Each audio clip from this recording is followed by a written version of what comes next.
हाँ, तो जय हिंद। वीडियो को क्लिक किए तो वीडियो को छोड़ के मत जाइएगा। इसमें हम लोग फिजिक्स के टॉप 20 ऑब्जेक्टिव क्वेश्चन को देखने वाले हैं, जो संभावना है कि आपके बोर्ड परीक्षा में यहाँ से सवाल आ सकते हैं। ठीक है, तो अब आपको ही पता है कि अब मतलब समय बहुत कम बच गया, तो आपने अधिकतर सिलेबस पढ़ लिया होगा।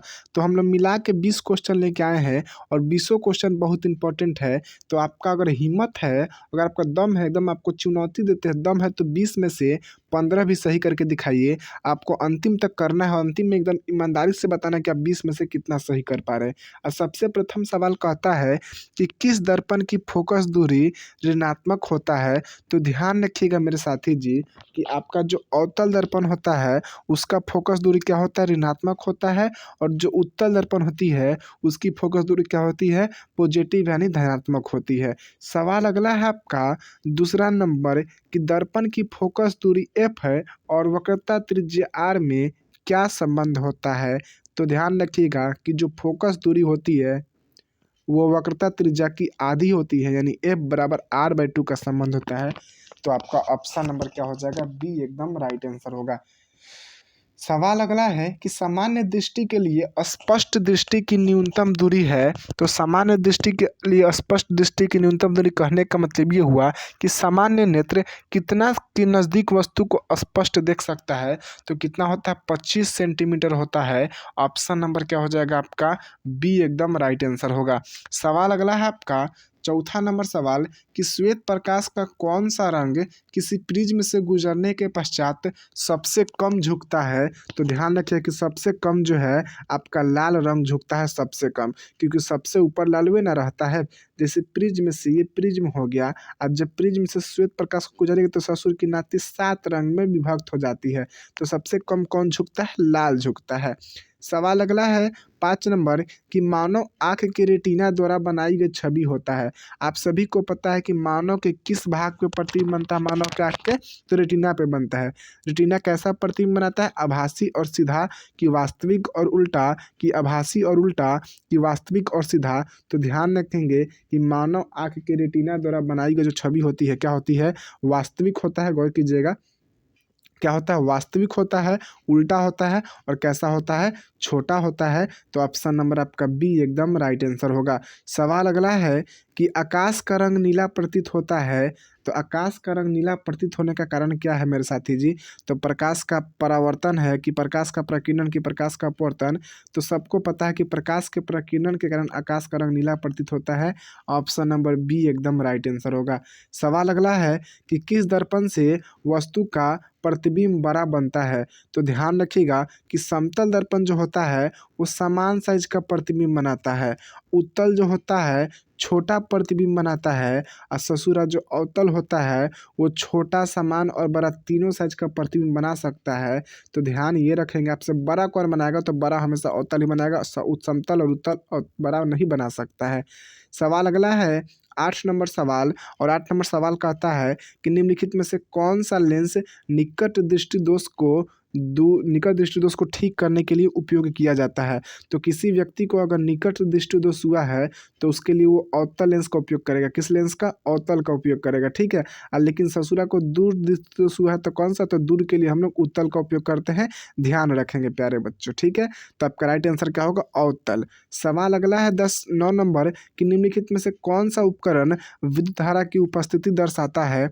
कौन सा उपकरण है कि विद्युत धारा की उपस्थिति दर्शाएगा, गैल्वेनोमीटर, कि मोटर, कि जनरेटर, कि वोल्ट मीटर। तो आपका राइट आंसर क्या हो जाएगा कि गैल्वेनोमीटर है। ऑप्शन नंबर ए एकदम राइट आंसर होगा। सवाल नंबर 10वां कहता है आपका कि दाएं हाथ के अंगूठे का नियम का प्रतिपादन किसने किया है। तो ऑट ने किया, कि फ्लेमिंग ने, कि आइंस्टीन ने, कि मैक्सवेल ने। तो मेरे साथी जी किसने किया है, तो आपका किसने किया, मैक्सवेल ने किया है। मैक्सवेल का दक्षिण हस्त का नियम आपने पढ़ा होगा। ऑप्शन नंबर डी एकदम राइट आंसर होगा। सवाल नंबर 11वां है, और 11वां नंबर सवाल क्या कहता है कि विभवांतर का एसआई मात्रक होता है। तो सबको पता है कि विभवांतर का एसआई मात्रक क्या होता है, वोल्ट होता है। विभवांतर पूछे चाहे विभव पूछे, दोनों का एसआई मात्रक क्या होता है, वोल्ट होता है। सवाल अगला है 12 नंबर सवाल है कि निम्नलिखित में से किस संयोजन द्वारा मतलब निम्नलिखित में से किस संयोजन द्वारा प्रतिरोध का मान बढ़ता है।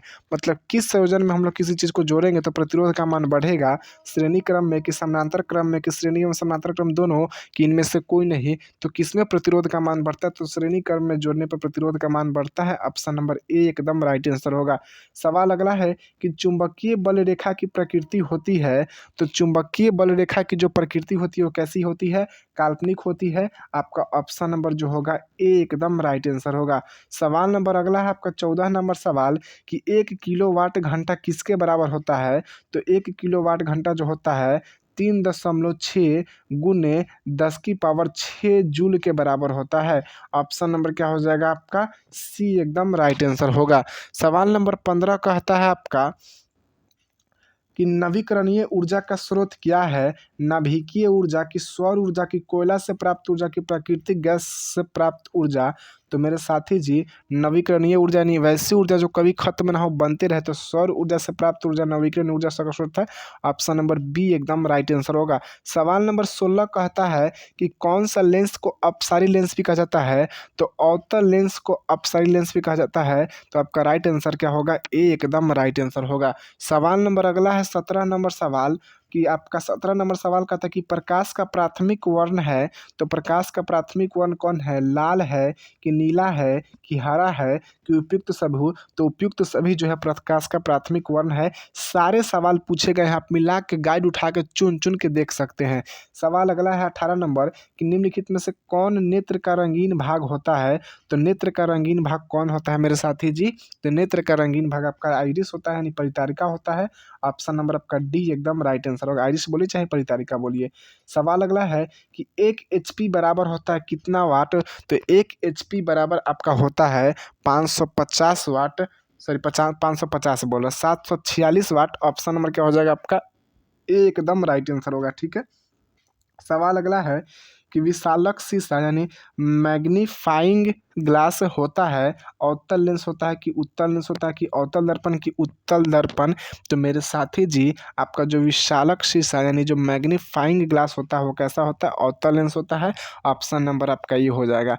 तो आपका 20 सवाल कंप्लीट हुआ। आप बताइएगा एकदम ईमानदारी पूर्वक से कि 20 सवाल में से आपने कितना सवाल सही किया। और एक सवाल आपके लिए है 21 नंबर सवाल, जिसका जवाब आपको देना है। फिजिक्स का ही सवाल है और सवाल बहुत ईजी है कि प्रकाश के परावर्तन के कितने नियम होते हैं। सवाल क्या है, सवाल आपका है 21 नंबर, आपको कमेंट बॉक्स में जवाब देना है कि प्रकाश के परावर्तन के कितने नियम होते हैं।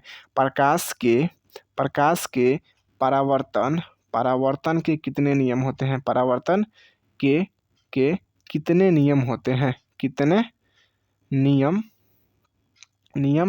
है। आप लोग हमें कमेंट करके ज़रूर बताएं। बहुत ही बच्चा वाला सवाल है, ऑप्शन की ज़रूरत ही नहीं पड़ेगी।